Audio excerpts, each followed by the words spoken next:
Bom dia, sétimo ano. Aqui estamos para iniciarmos o quarto bimestre. As nossas atividades serão todas no caderno. Nós vamos dar um salto no livro.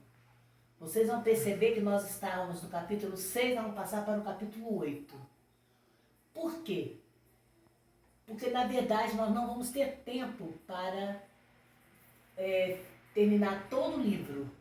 Não há tempo para isso. Então, nós pegamos assim, os assuntos principais e estamos dando para vocês. Até porque o capítulo 7 nós vamos ver no ano que vem. É um capítulo que inicia o 8º ano. Então, não há necessidade de falar sobre ele agora e depois novamente. Aí, esse assunto aqui, a administração da América Portuguesa. Vocês vão precisar dele para continuar a matéria desse ano, final de ano. Né? Nós vamos então estudar como aconteceu a ocupação e a administração da América Portuguesa. Por que a gente fala portuguesa? Porque, na verdade, quem estava comandando eram os portugueses. Né? Os portugueses é que dominavam toda a América com seu comércio.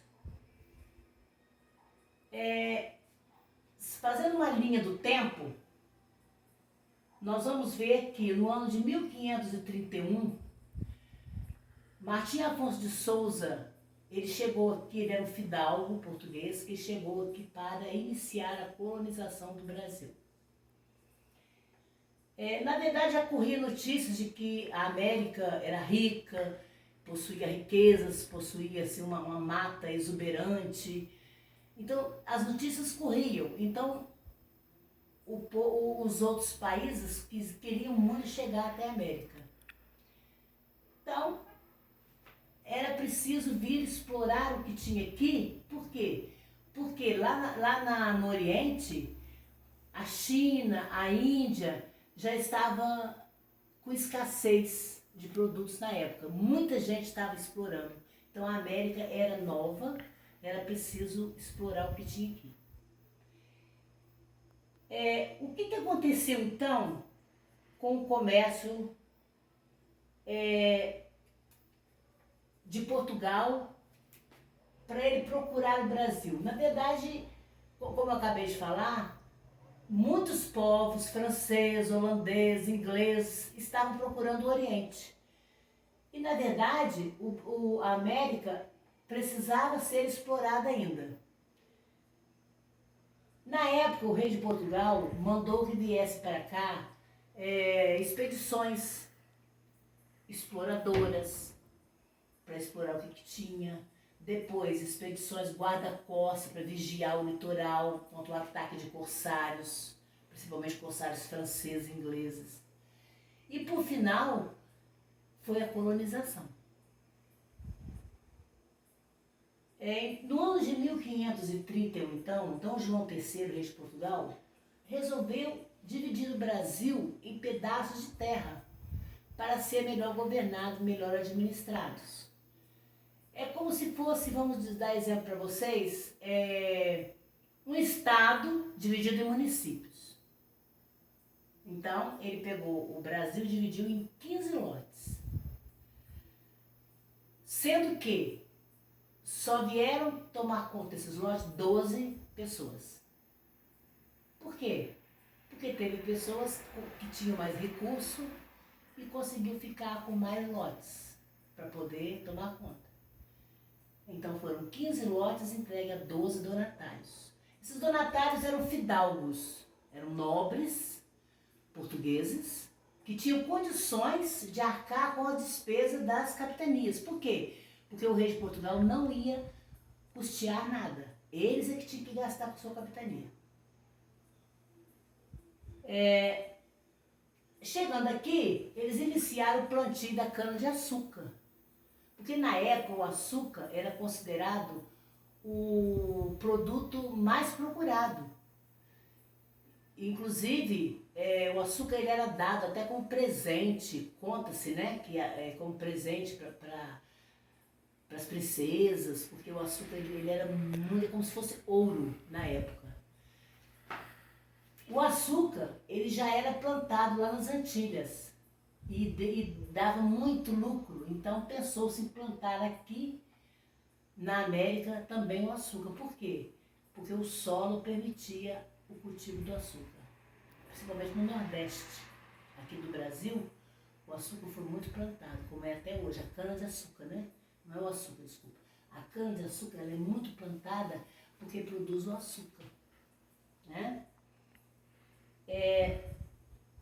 Esses lotes que foi dividido o Brasil, a América no caso, seriam chamados capitanias hereditárias. Por que capitanias? Porque as pessoas que tomavam contas recebiam o nome de capitães, né? Capitães mores, quer dizer, capitão maior, ele que tomava conta da capitania.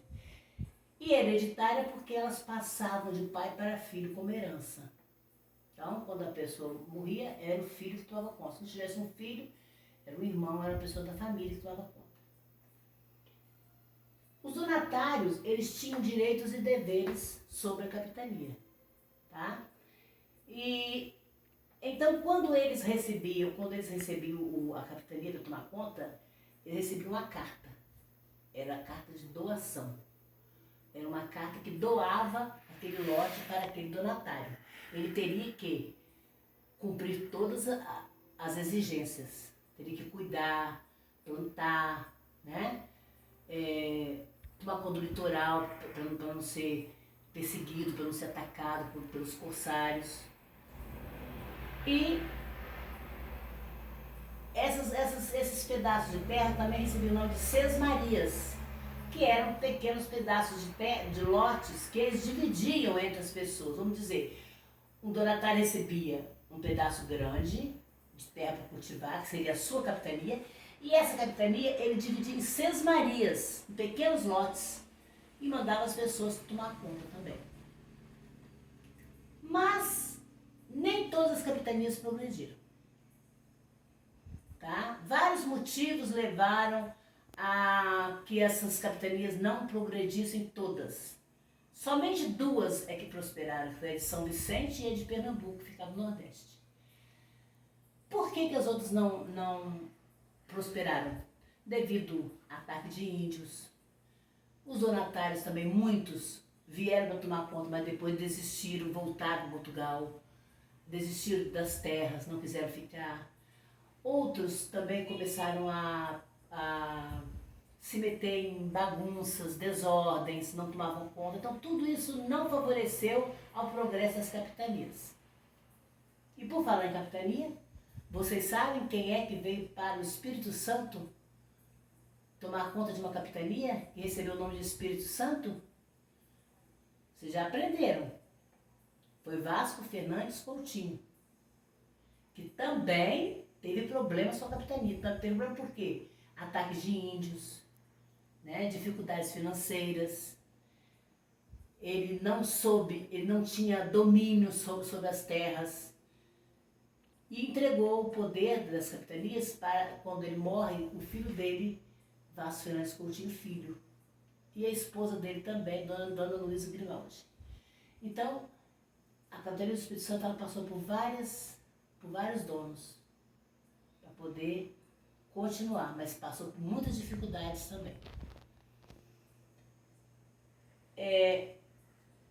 A atividade de vocês para esse capítulo que nós estamos conversando aqui, a administração da América Portuguesa, vai ser o seguinte: vocês vão desenhar o mapa que representa a divisão das capitanias hereditárias. Este mapa deve conter o nome dos donatários e o nome da capitania. Tá? Vocês vão fazer uma folha anexa, uma folha chamex, e vão colar no caderninho de vocês. E em seguida, vocês vão interpretar o texto da página 155, copiando as perguntas sobre o mesmo. São 2 atividades. Até a próxima.